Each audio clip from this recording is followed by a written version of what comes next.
नमस्कार। नेपाली कक्षामा हार्दिक स्वागत छ।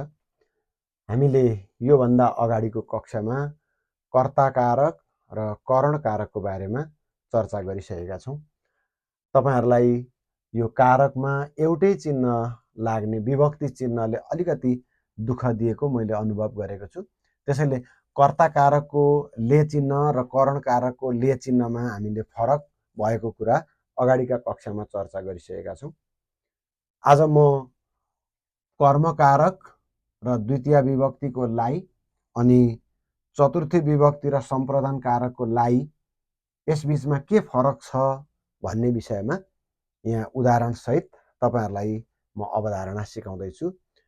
यो बुझ्नु भयो भने यहाँ उदाहरणका माध्यमबाट तपाईहरुलाई यसको बारेमा बुझ्न सजिलो हुनेछ।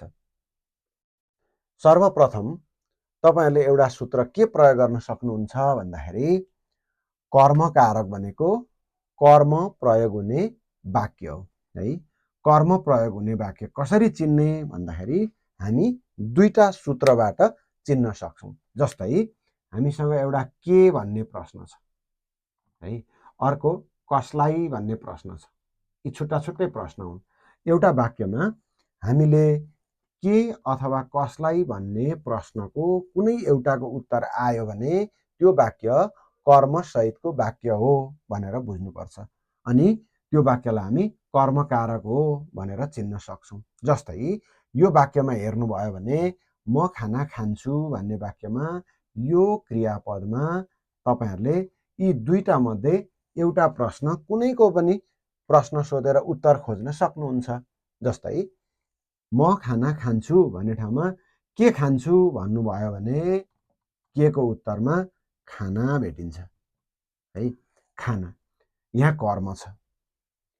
त्यस्तै दोस्रो वाक्य हेरौं, म भाइलाई बोलाउँछु। अब यो वाक्यमा के बोलाउँछु भन्दाखेरि हामी उत्तर भेट्दैनौं है। क्रियापद यसलाई हेर्नु होला। क्रियापद म भाइलाई बोलाउँछु। के बोलाउँछु उत्तर नभेटेपछि हामीले दोस्रो विकल्पको खोजी गर्नुपर्ने भयो। अनि कसलाई बोलाउँछु भन्नेतिर जाउँ है। कसलाई भन्दाखेरि यहाँ भाइलाई भन्ने उत्तर आयो है। त्यसैले दोस्रो वाक्यमा पनि कर्म छ, त्यसकारण यो वाक्य पनि कर्मकारकको वाक्य हो भनेर यहाँ प्रष्टसँग बुझ्न सकियो। अब तेस्रो वाक्यमा जाउँ, तिमी बहिनीलाई हँसाउँछौ। अब बहिनीलाई के गर्छौ भन्दाखेरि हँसाउँछौ भन्ने प्रश्न आयो। कसलाई भन्ने प्रश्नको उत्तरमा बहिनीलाई भन्ने उत्तर छ है। त्यसैले यो वाक्यमा पनि बहिनीलाई भनेको कर्मकारक द्वितीय विभक्ति भएर आएको छ। अब तल्लो प्रश्नमा हेरौं, साथीहरू गृह कार्य गर्छन्। तपाईहरुलाई यसलाई रेखाङ्कन गरेको हुन्छ है। अहिले हामीले यहाँ गरेको शब्दहरुमा रेखाङ्कन गरिएको हुन्छ। यसको कारक र विभक्ति छुट्याऊ भनेको हुन्छ। अब साथीहरू गृह कार्य गर्छन् यो प्रश्नमा जाउँ। के गर्छन् भनेर यहाँनेरि सोधौं है। अब यसको उत्तर आउँछ कि आउँदैन? के गर्छन्। के को उत्तरमा हामीले गृह कार्य भनेर भेटायौं है। गृह कार्य आयो। अब यसमा फेरि कसलाई गर्छन् भनेर सोधिरहनु परेन। यहाँनेरि गृह कार्य भन्दा के को उत्तर आइसकेको छ। यो वाक्य कर्मकारकको द्वितीय विभक्ति भएको वाक्य हो। तर यहाँ विभक्ति चिन्ह देखिँदैन। तर यसको काम चाहिँ कर्मकारकको रूपमा द्वितीय विभक्ति यहाँ लोप भएर बनेको छ। साथीहरू गृह कार्यलाई गर्छन् भन्ने अर्थ हो। तर हामी यहाँ लाई भन्ने चिन्ह विभक्ति चिन्ह देखाउँदैनौं। त्यसैले यो कर्मकारक द्वितीय विभक्तिको वाक्य हो। यसरी हामी कर्मकारकलाई सजिलै चिन्न सक्छौं। अब तपाईले यो सम्झिराख्नुपर्छ है। के अथवा कसलाई मात्रै भने मैले कर्मकारकमा कि त के को मात्रै उत्तर आउँछ कि त कसलाईको मात्रै उत्तर आउँछ। दुईटैको उत्तर यसमा खोज्न मिल्दैन। अब यसको तुलनामा हामी चतुर्थी विभक्ति सम्प्रदान कारकको कुरा गर्दैछौं। सम्प्रदान कारकमा एउटा लाई भन्ने कुरा कर्म र द्वितीयको सँगै भयो, उस्तै भयो। कहिलेकाहीँ निम्ति, लागि भनेर पनि आउँछ।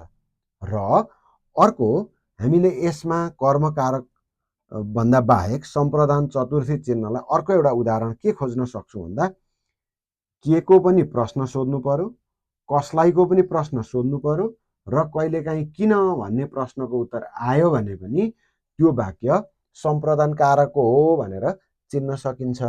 अब यहाँ हेर्नुहोस् ल, म भाइलाई उपहार दिन्छु।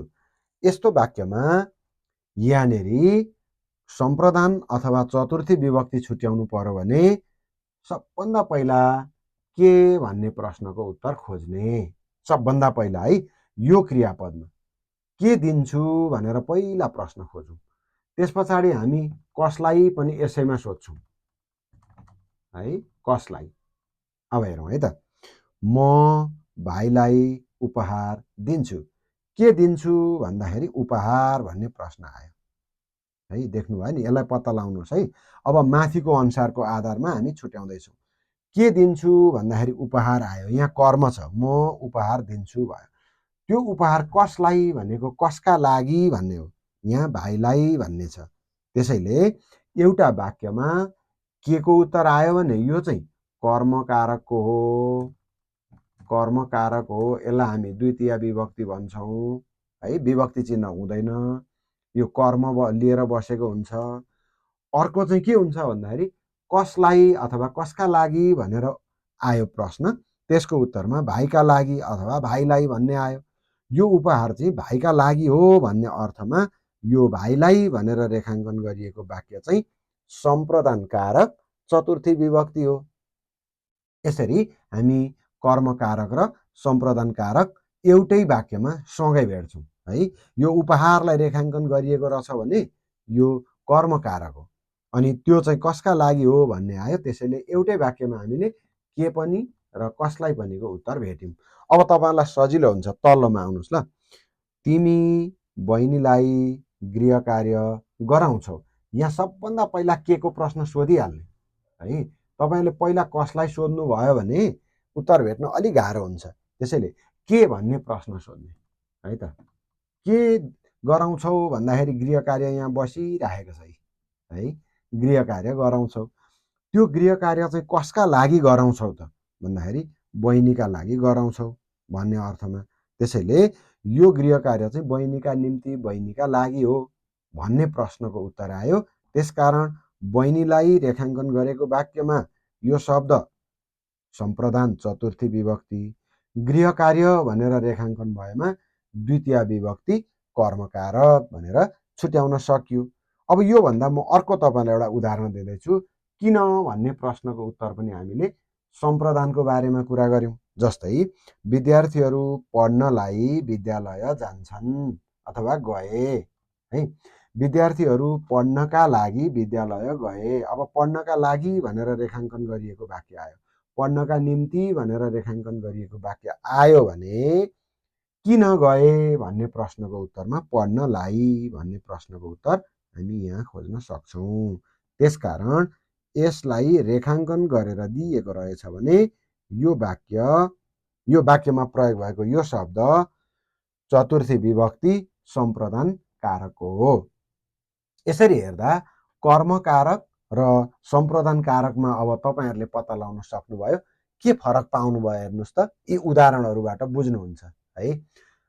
जहिले पनि कर्मकारक के अथवा कसलाईको मात्रै उत्तर बोकेर आएको हुन्छ है। मैले दुवै भनेको छैन है, कि के को मात्रै कि कसलाईको मात्रै, एउटा है, दुइटै छान्न पाइँदैन। तर सम्प्रदान कारकमा अथवा चतुर्थी विभक्तिमा आएपछि के भयो देख्नुभयो नि, के को पनि उत्तर आयो, कसलाईको पनि उत्तर आयो। एउटा पहिला सबभन्दा पहिला हामीले के भन्ने प्रश्नको उत्तर खोज्यौँ, कर्ममा देखा पर्छ। फेरि कसलाई भन्ने प्रश्न सोध्यौँ, अनि त्यो चाहिँ उद्देश्यको रूपमा आउँछ है। यो सम्प्रदान कारकको अर्थ भनेको उद्देश्य बुझाउने हो।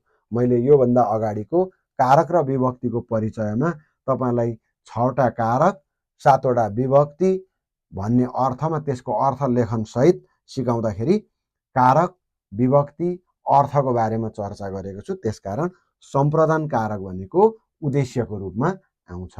त्यसैले अब निष्कर्षमा तपाईँले के भन्न सक्नुहुन्छ भन्दा कर्मकारकमा क्रियापदमा के अथवा कसलाई मात्रै प्रश्न सोधेर उत्तर खोज्न सकिने रहेछ। अनि सम्प्रदान कारकमा चाहिँ के र कसलाई दुवैको प्रश्न सोधेर उत्तर खोज्न सकिने रहेछ। यसरी खोज्नुभयो भने तपाईहरुलाई अब उत्तर निकाल्न सजिलो हुन्छ। जस्तै एउटा उदाहरण म यहाँ थोरै तपाईहरुलाई भनौं। जस्तै उसले खाना खायो, यस्तो प्रश्न आयो। अब तपाईहरु यहाँनेरि सबभन्दा पहिला रेखाङ्कन गरिएको खानालाई पत्ता लगाउनु पर्यो भने कुन कारक र विभक्ति हो खाना भनेर सोध्यो भने यो खायोमा जाने। के खायो भनेर पहिला सोध्नुस् है। के को उत्तर खानाको उत्तर आइसक्यो। के भनेको खाना।